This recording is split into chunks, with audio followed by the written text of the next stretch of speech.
আল্লাহ বলেছেন ফাইন্না মাল উসরি ইউসরা, কষ্টের পরেই আছে সুখ। কষ্টের পরেই আছে সুখ। আমাদের জীবনে সুখ বেশি, কষ্ট কম।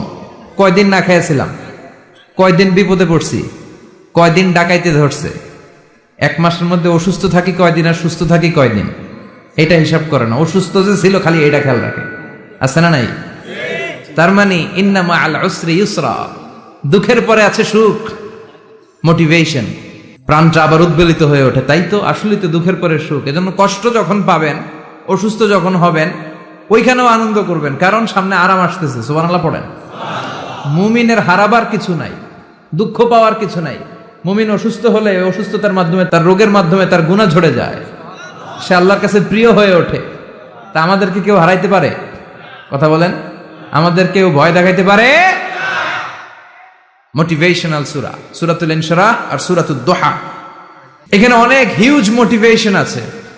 যারা হতাশ, যাদের জীবন ভাল লাগে না, মরে যেতে মনে চায়, গার্লফ্রেন্ড গালি দিছে, আছে না নাই? আবার বয়ফ্রেন্ড গার্লফ্রেন্ডের গালি দিছে, এ ওড়না পেঁচায়া ফ্যানের মধ্যে ঝুলে আত্মহত্যা করে। আহা, কত বড় পাগল, তুই মরলি কেন? গালি দিছে তো কি হয়েছে?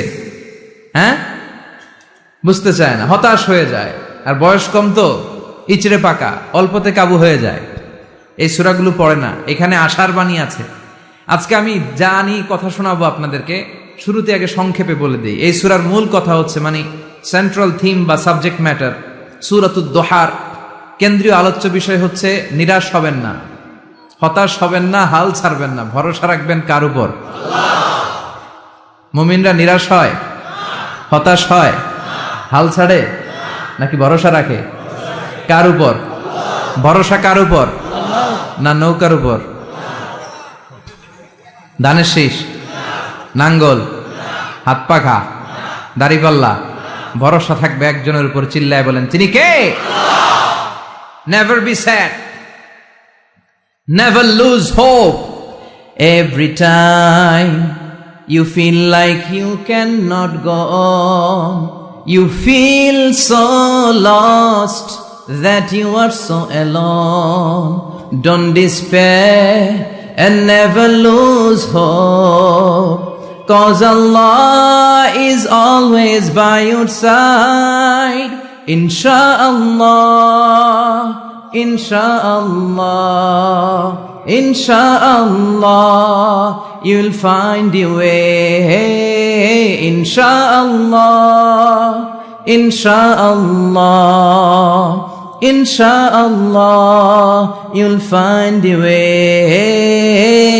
Every time you feel like you cannot go on, you feel so lost that you are so alone. Don't despair and never lose hope, 'cause Allah is always by your side. Insha'Allah, পড়েন, Insha'Allah, Insha'Allah, you'll find a way. Insha'Allah, Insha'Allah, Insha'Allah, you'll find a way. ঠিক কি না? কি সুন্দর nasheed. Never lose hope, you will find your way. তুমি তোমার পথ খুঁজে পাবে। আমাদেরকে পথ দেখায় কে? আল্লাহ। এজন্য সূরাতুদ দুহার কেন্দ্রীয় আলোচ্য বিষয় হচ্ছে হতাশ হওয়া যাবে না, নিরাশ হওয়া যাবে না, হাল ছাড়া যাবে না, ভরসা রাখতে হবে একজনের উপরে। চিৎকার করে বলেন, তিনি কে? আল্লাহ। হতাশ যারা, ফ্রাস্ট্রেটেড, আপসেট পিপল, তাদের জন্য, হতাশ ব্যক্তিদের জন্য এই সূরাটা একটা আলোকবর্তিকা, একটা আলোর মশাল। এই সূরাটা পড়লেই হতাশ ব্যক্তিরা মনে শান্তি পায়, আশা ফিরে পায়, দিক ফিরে পায়। ঠিক কিনা? এই সূরাটা নাজিল হওয়ার একটা ব্যাকগ্রাউন্ড আছে, শুনবেন। বিষ্ণু ঈসা ইসলামের কাছে যখন ওহী নাজিল হতে শুরু করলো, বিষ্ণু ঈসা ইসলাম ওহীর কথাগুলো পৌঁছে দিতে লাগলেন। যাই নাজিল হতো বিষ্ণুনবী পৌঁছে দিতেন। বিশ্বনবী সাহাবাদের কাছে শেয়ার করে দিতেন, যেটাই নাজিল হতো তিনি পৌঁছে দিতেন, যেটাই। কারণ আল্লাহর আদেশ, ইয়া আইয়ুহার রাসূল বাল্লিগ মা উনজিলা ইলাইক, ও নবী আপনার কাছে আমি ওহী থেকে যা নাজিল করি সব পৌঁছে দেন, একটাও গোপন করা যাবে। আল্লাহর কাছ থেকে বিশ্বনবী যে সমস্ত মেসেজ, ইনফরমেশন, তথ্য, রেভেলেশন, ওহী পেয়েছে, একটাও কি বিশ্বনবী গোপন করেছে? সব প্রকাশ করে গিয়েছে, সব শেয়ার করে গিয়েছে। বিশ্বনবী শেয়ার করতে লাগলেন। সকালে যা নাজিল হয় শেয়ার করেন, দুপুরে নাজিল হয় শেয়ার করেন, রাতে নাজিল হয় শেয়ার করেন, শেয়ার করতে লাগলেন। কিন্তু কি অবাক করা কাণ্ড, হঠাৎ করে এই ওহী আসার ধারাবাহিকতা আল্লাহ বন্ধ করে দিলেন। ওহী আর আসে না, আকাশ থেকে নতুন তথ্য আর নামে না। ঘটনা কি? ওহী আসে না কেন? তথ্য আসে না কেন? জিব্রাইল আসে না কেন?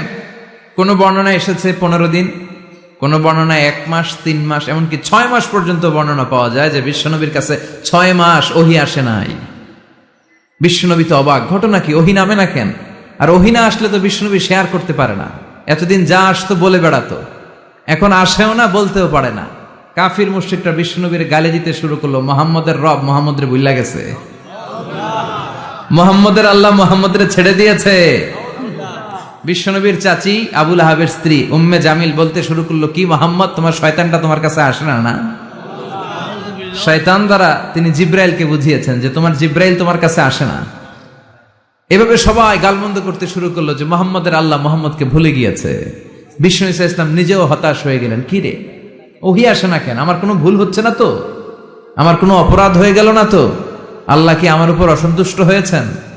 আল্লাহ কি আসলেই আমারে ভুলে গেছেন? আল্লাহ কি আমাকে ত্যাগ করেছেন? তিনি কি আমার উপর রেগে আছেন? আমরাও মাঝে মাঝে এরকম হতাশ হয়ে পড়ি। এরকম হতাশ লোক আছে না নাই? কিরে আমার দোয়া কবুল হয় না কেন? আল্লাহ আমার ডাকে সাড়া দেয় না কেন? আমার জীবনে এত দুঃখ কেন? আমার জীবনে তো ভালো কিছু হয় না, খালি সব কষ্ট আমার কেন? এরকম আছে না নাই? এরকম হতাশদের জন্য এই সূরাটা একটা আলোকবর্তিকা, মোটিভেশনাল সূরা। আলহামদুলিল্লাহ পড়েন। বিশ্বনবীকে আল্লাহ আশ্বস্ত করলেন আর এই সূরাটা নাজিল করলেন আর বললেন, ওয়াদ-দুহা, ওয়াদ-দুহা। দুহা মানে আলো, দুহা মানে আলো, প্রভাতের সূর্য কিরণের শপথ। Look up, the sunlight, it's a very beautiful day out there. ও নবী হতাশ হবেন না, বেরোন, সকালের সূর্যটা কত সুন্দর, কি ঝলঝলে পৃথিবী, ফকফকে আর তকতকে, দেখলেই মনটা ভরে যায়, ঠিক কিনা? দোহা, দোহা মানে আলো, আশার আলো, সম্ভাবনার আলো। আমাদের জীবনে আলোর দরকার আছে না নাই? আলো না থাকলে আমরা বাঁচতে পারবো? আলো লাগে বড় ভালো। এই আজকে আলো না থাকলে আমার দেখা যেত? এজন্য কোরআনকে আল্লাহ আলো বলেছেন। কোরআনকে কি বলেছে? কিতাবুন আনজালনাহু ইলাইকা লিতুখরিজান নাসা মিনাল যুলুমাতি ইলান নূর। ও Muhammad, I've revealed this holy Quran unto you to lead the mankind out of darkness into the light. অন্ধকার থেকে লাইট, লাইট মানে কি? আলো, আলোর দিকে নেয়ার জন্য কোরআন পাঠিয়েছি। আবার বিশ্বনবীকেও আল্লাহ নূর, নূরের সাথে তুলনা করেছেন। আবার বিশ্বনবী আল্লাহর কাছে নূর চাইতেন, বলতেন, আল্লাহ আমার ডানে আলো দাও, আমার বায়ে আলো দাও, আমার সামনে আলো দাও, পিছনে আলো দাও, উপরে আলো দাও, নিচে আলো দাও, আমার দেহে আলো দাও, আমার মাংসপেশির ভিতরে আলো দাও, আমার হাড্ডির ভিতরে আলো দাও, আমার জন্য তুমি আলো দাও। পড়েন আমিন। এজন্য আলো ছাড়া বেঁচে থাকা অসম্ভব। আল্লাহ তাআলা আলোর নামে সূরা দিলেন, সূরাতুদ দুহা, প্রভাতের আলো, প্রভাতের সূর্য কিরণের শপথ, আলোর শপথ। সুবহানাল্লাহ পড়েন। এরপর আল্লাহ বললেন, ওয়াল লাইলি ইযা সাজা, আলোর শপথ, সকালবেলার সূর্য কিরণের শপথ। দ্বিতীয় আয়াতে আল্লাহ বললেন, রাত্রিবেলার শপথ, যখন রাত্রিটা নিঝুম হয়, হয় নিস্তব্ধ। নিঝুম আর নিস্তব্ধ রাতের শপথ। তাহলে আল্লাহ আলোর কসম কাটলেন, তারপরে অন্ধকারের কসম কাটলেন, ঠিক কিনা? আলো দ্বারা মূলত আল্লাহ তাআলা ওহীর আগমনকে বুঝিয়েছে, আর অন্ধকার দ্বারা আল্লাহ তাআলা ওহীর অনুপস্থিতি বুঝিয়েছে। এটা দিয়ে আল্লাহ বুঝাতে চাইলেন, ও নবী, কাফির মুশরিকরা আপনারা গালি দেয়, ওরা বলে যে আমি আপনারে ভুলে গেছি, আমি আপনারে ত্যাগ করেছি, আমি আপনার প্রতি অসন্তুষ্ট। না না, আমি ইচ্ছা করে ওহী পাঠাই না, কারণ সব সময় আলো থাকলে ভাল লাগে না, কিছু সময় অন্ধকারের দরকার আছে না নাই? বুঝে শুনে উত্তর দিয়ে। 24 ঘন্টা আলো, 365 দিন খালি আলো আলো আরো আলো। যদি সূর্যের আলো সব সময় থাকে 365 দিন, ভাল লাগবে? রাতে ঘুমাবেন কেমনে? আবার সব সময় ঘুটঘুটে অন্ধকার, আলো নাই, ভাল লাগে? ক্ষেত খামারে চাষ করা লাগবে না, বাজারে যাওয়া লাগবে না। তার মানে আলোরও দরকার আছে, অন্ধকারেরও দরকার আছে। এটা দিয়ে আল্লাহ বুঝাতে চাইলেন নবী ওহী নাজিল করা যেমনি দরকার আছে, মাঝে মাঝে ওহী বন্ধ রাইখা আপনারে বিশ্রাম দেওয়ারও দরকার আছে। চিৎকার করে পড়েন আল্লাহু আকবার। এজন্য আল্লাহ বললেন ওয়াদ-দুহা ওয়াল-লাইলি ইযা সাজা মা ওয়াদ্দা'আকা রাব্বুকা ওয়া মা ক্বালা ওয়ালাল আখিরাতু খায়রুল লাকা মিনাল উলা। সুবহানাল্লাহ পড়েন। ও নবী, প্রভাতের সূর্য কিরণের শপথ, নিঝুম নিস্তব্ধ রাত্রিবেলার শপথ, আলো আর অন্ধকারের শপথ করে আমি বললাম আপনার প্রভু আপনারে ভুলে যায় নাই, আপনার উপর অসন্তুষ্ট হয় নাই। আমি আল্লাহ ইচ্ছা করে ওহী বন্ধ রেখেছি, কারণ ওহীর একটা পাওয়ার আছে। বারবার ওহী রিসিভ করলে আপনার স্নায়ু এটা সহ্য করতে পারবে না, আপনার দেহ এটারে বরদাস্ত করতে পারবে না। নবী, আমি আপনার প্রতি এত রহম দিল, এত ভালোবাসি, বারবার ওহী নিতে নিতে আপনার যে কষ্ট হয়, এই কষ্টটা আমার আল্লাহর সহ্য হয় না। এজন্য আমি আল্লাহ ইচ্ছা করে কিছুদিন ওহী বন্ধ রাখছি। সুবহানাল্লাহ পড়েন। তার মানে এই নয় যে আমি আপনারে ভুলে গিয়েছি, আমি আপনারে ছেড়ে দিয়েছি। আরে নবী, আমি তো আমার নামের সাথে আপনার নামকে জুড়ে দিয়েছি। লা ইলাহা ইল্লাল্লাহ মুহাম্মাদুর রাসূলুল্লাহ। যেখানে আমার আল্লাহর নাম সেখানেই বিশ্ব নবীর নাম আছে না নাই? আজান যখন দেই আল্লাহু আকবারের পরে বিশ্ব নবীর নাম আছে না নাই? একামতে আছে না নাই? আবার আল্লাহর জন্য যখন সালাত আদায় করি শেষ বৈঠকে বিশ্ব নবীর উপর দুরূদ আছে না নাই? রাফা'না লাকা যিকরাক। ও নবী, আপনার নামকে আমি অনেক উপরে তুলে ধরেছি। আমার নাম যেখানে আপনার নাম ওইখানে, গোটা বিশ্বব্যাপী আপনার নাম ছড়ায় যাবে। ওরা আপনারে গালি দেয় কবি বলে, ওরা গালি দেয় গণক বলে, ওরা বলে আপনি আবতার, লেস কাটা। আসলে যারা আপনারে গালি দেয় ওরাই লেস কাটা। ওরা আপনারে বলে আপনি নির্বংশ, আপনার ছেলেগুলো বেঁচে নাই, মেয়ে বেঁচে আছে, আপনার নাম নেয়ার কেউ থাকবে না। ওই আবু জাহেল, উতবা, সাইবা, ওদের নাম নেয়ার কেউ থাকবে না। আপনি লেস কাটা নন, আপনি নির্বংশ নন। ইন্না শানিয়াকা, চিল্লায় বলেন ইন্না শানিয়াকা। যারা আপনারে গালি দেয়, যারা আপনারা নিয়ে কটু কথা বলে, ওরাই লেস কাটা, ওরাই নির্বংশ। ওদের বংশকে আমি আল্লাহই নির্বংশ করে ছাড়ি। চিল্লায় বলেন ঠিক কিনা?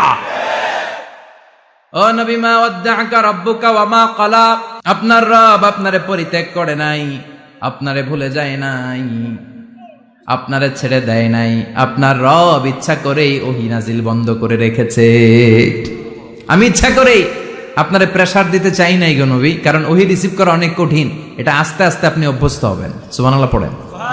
ওহীর একটা পাওয়ার আছে না নাই? আমরা তো কি মজায় মজায় কোরআন পাইছি। এই যে কি সুন্দর কোরআন নিয়ে বসি, পড়ি, তাফসীর করি, কি মজার কোরআন। আহা, এই কোরআনটা রিসিভ করতে যে বিশ্বনবীর কত কষ্ট হয়েছে। এই কোরআনকে আল্লাহ বলেছেন এটা কাউলান সাকিলা, very heavy and weighty word.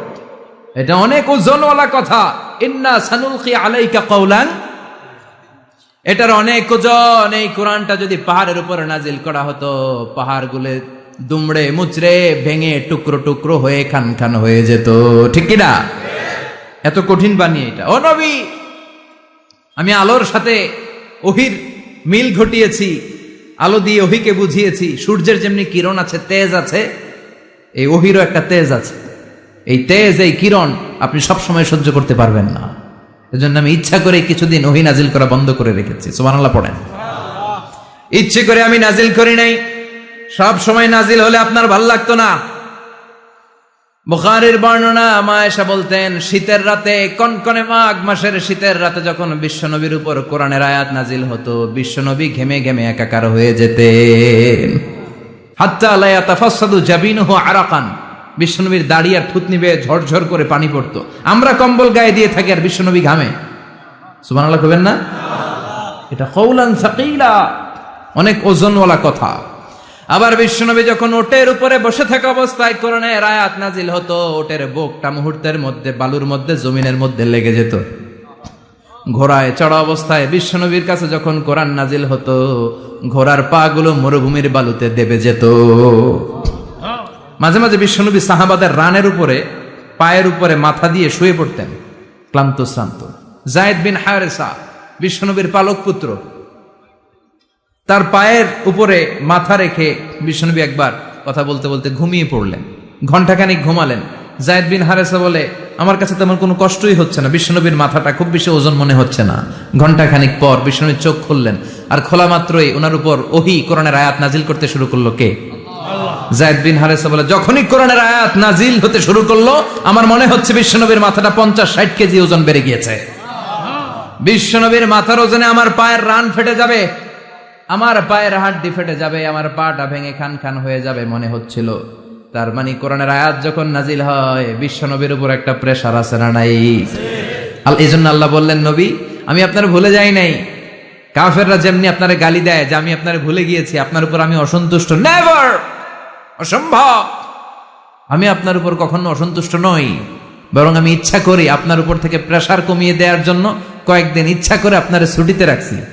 সুবহানাল্লাহ পড়েন, যাতে করে আবার এনার্জি গায়ে নেওয়ার পরে নতুন করে কোরআনের আয়াত রিসিভ করার জন্য আপনি সক্ষম হন। চিল্লায় পড়তে হবে আল্লাহু আকবার।